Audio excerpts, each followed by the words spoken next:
नमस्कार बच्चों, आशा करता हूँ कि आप सभी ठीक एवं स्वस्थ होंगे और खेलते कूदते मस्त होंगे।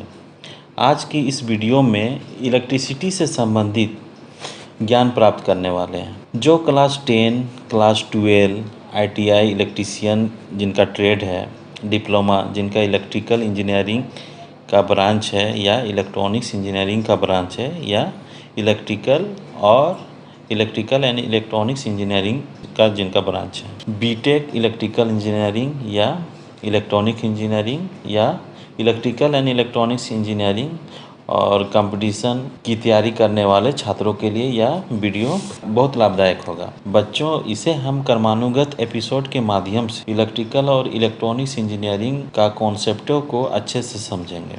3 दोस्त थे जिनका नाम कंडक्टर, सेमीकंडक्टर और इंसुलेटर था। तीनों दोस्त इलेक्ट्रिसिटी गांव में रहा करते थे। एक दिन तीनों दोस्त मैदान में खेल रहे थे। खेलते खेलते तीनों दोस्त थक जाते हैं और थक कर मैदान में सो जाते हैं और उल्टा लेट के आसमान की ओर देखते हैं।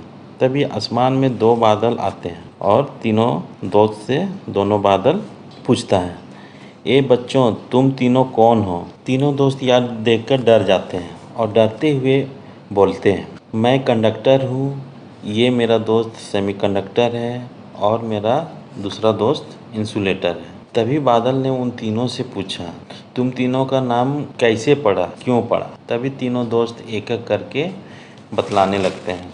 पहला दोस्त कंडक्टर बोलता है, मेरा नाम कंडक्टर है, मुझे लोग हिंदी में चालक के नाम से जानते हैं। मैं अपने आप को डिफाइन करता हूँ, कंडक्टर्स आर द मटेरियल्स और substances which allow electricity to flow through them.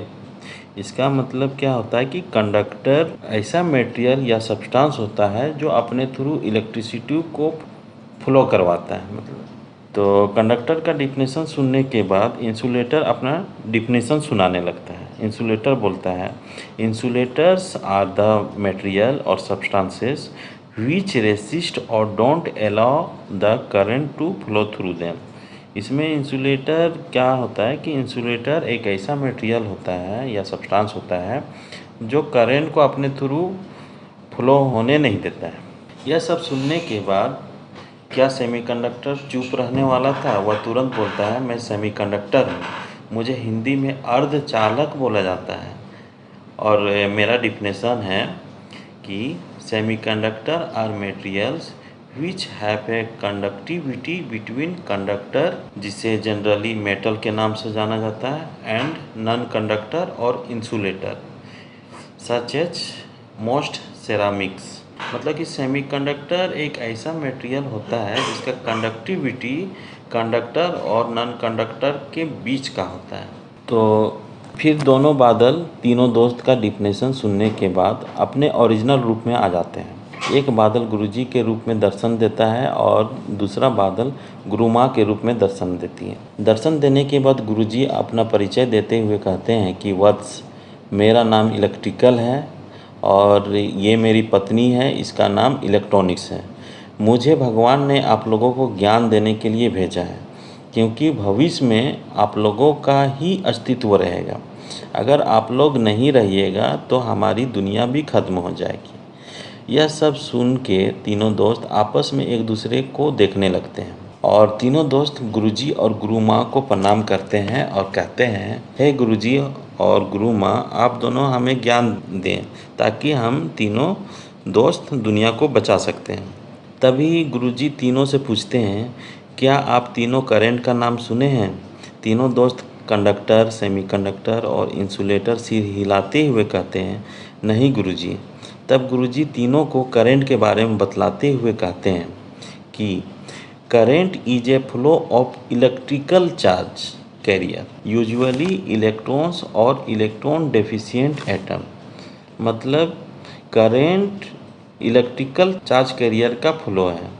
Generally electrical charge carrier या तो इलेक्ट्रॉन होता है या इलेक्ट्रॉन डेफिशिएंट एटम होता है। तीनों करंट का डिफिनेशन सुनने के बाद तीनों को कुछ समझ में नहीं आता है और गुरुजी से पूछते हैं कि इलेक्ट्रॉन क्या होता है और इलेक्ट्रॉन डेफिशिएंट एटम किसे बोलते हैं गुरुजी? यह सुनकर गुरुजी की पत्नी गुरु माँ बतलाती है कि बच्चों, इलेक्ट्रॉनिक्स को पहले आपने कभी नहीं सुना है। बच्चे बोलते हैं नहीं, नहीं गुरु माँ। फिर गुरु माँ उन लोग को समझाने लगती है और बतलाती है, देखो बच्चों, कोई भी पदार्थ या सब्सटेंस बहुत छोटे छोटे मॉलिक्यूल से बना हुआ रहता है, जिसे हिंदी में अणु कहा जाता है। और मॉलिक्यूल्स एटम से मिलकर बना हुआ रहता है, और एटम को हिंदी में परमाणु कहा जाता है। बच्चों, एटम और मॉलिक्यूल्स में कभी कंफ्यूज तुम लोग मत करना। इतना कहने के बाद गुरुजी बोलते हैं, अब सभी तीनों बच्चों से मेरा एक क्वेश्चन है कि एटम और मॉलिक्यूल में कौन बड़ा है? तीनों बच्चे गर्व के साथ जवाब देते हैं, गुरुजी, मॉलिक्यूल बड़ा है और एटम से बना हुआ है। एटम को हिंदी में परमाणु कहते हैं और मॉलिक्यूल को अणु कहते हैं। यह सुनकर गुरुजी खुश हो जाते हैं। फिर गुरुजी एटम के बारे में बतलाने लगते हैं कि एटम क्या होता है। Atom is the smallest particle. Atom क्या है? सबसे छोटा कण है कोई भी सब्सटेंस का। तो atom is the smallest particle of substance in which nucleus, electron, proton and neutron are present and take part in chemical reaction.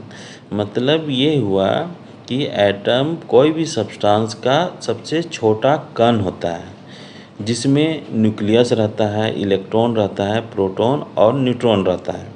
और वो क्या करता है? वो कोई भी केमिकल रिएक्शन में भाग लेता है। यह सुनने के बाद तीनों दोस्त गुरुजी से पूछते हैं कि गुरुजी, न्यूक्लियस, इलेक्ट्रॉन, प्रोटॉन और न्यूट्रॉन क्या होता है?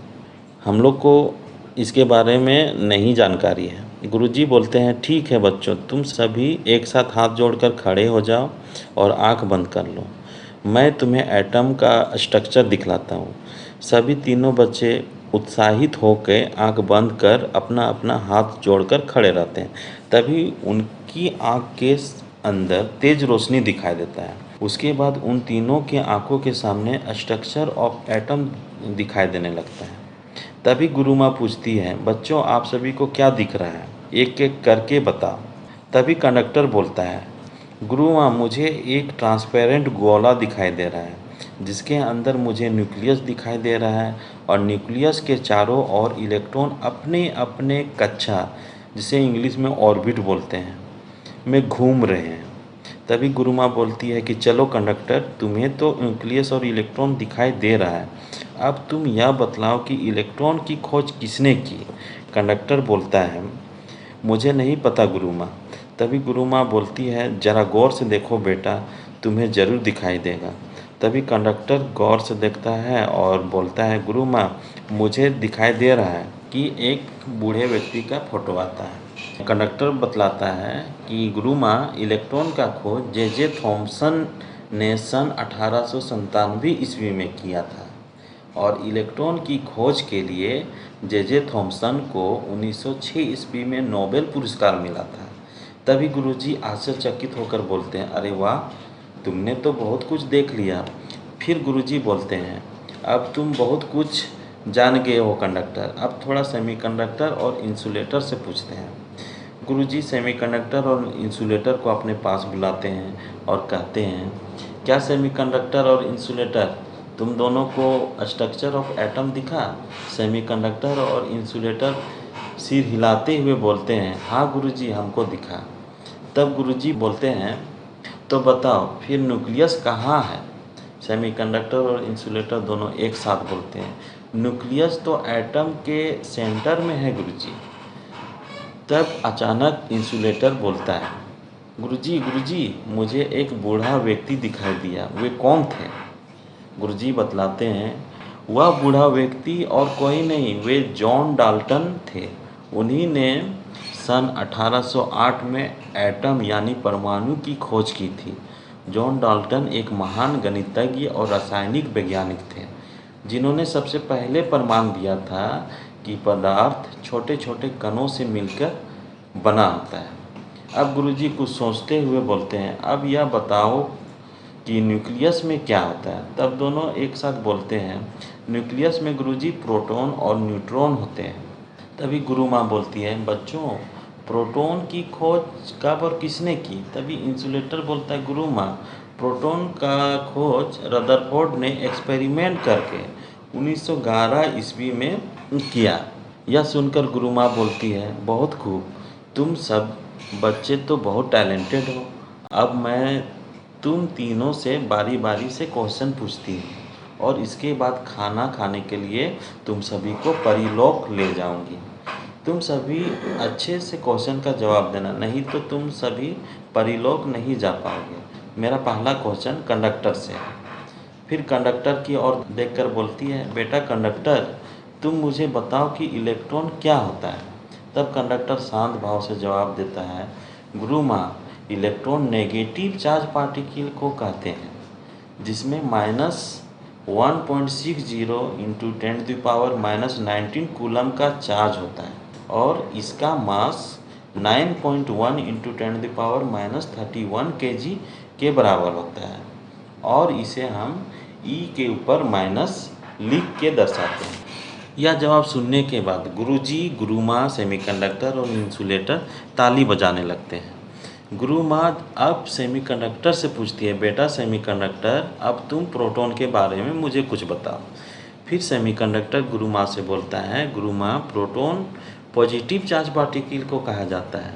इसमें +1.60 इंटू 10⁻⁻19 कूलम का चार्ज होता है और इसका मास 1.67 इंटू 10⁻⁻27 kg होता है, जो इलेक्ट्रॉन के मास से 1836 टाइम्स ज़्यादा होता है और इसे P+ से दर्शाते हैं।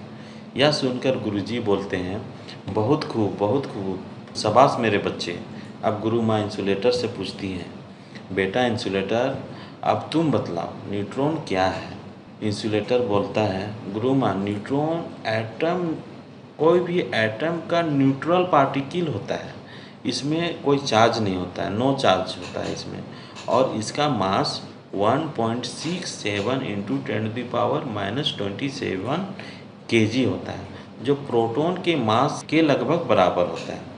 गुरुजी यह सुनकर बहुत खुश होते हैं और बोलते हैं, शाबाश बच्चों, अब हम परीलोक चलेंगे और अच्छे से खाना पीना करेंगे और आगे का ज्ञान हासिल करना है अब परीलोक में ही मिलेगा। अब गुरु माँ अपने आँख बंद करके कुछ बुदबुदाती है। बुदबुदाने के बाद एक बहुत सुंदर उड़ने वाला यान आ जाता है। तीनों बच्चे यान देखकर आश्चर्यचकित हो जाते हैं। उनकी आंखें फटी की फटी रह जाती हैं, क्योंकि इससे पहले वे कभी यान नहीं देखे थे। सभी लोग अब यान में बैठ जाते हैं। अब गुरु माँ फिर से मंत्र पढ़ने लगती है। मंत्र पढ़ने के बाद यान उड़ने लगता है।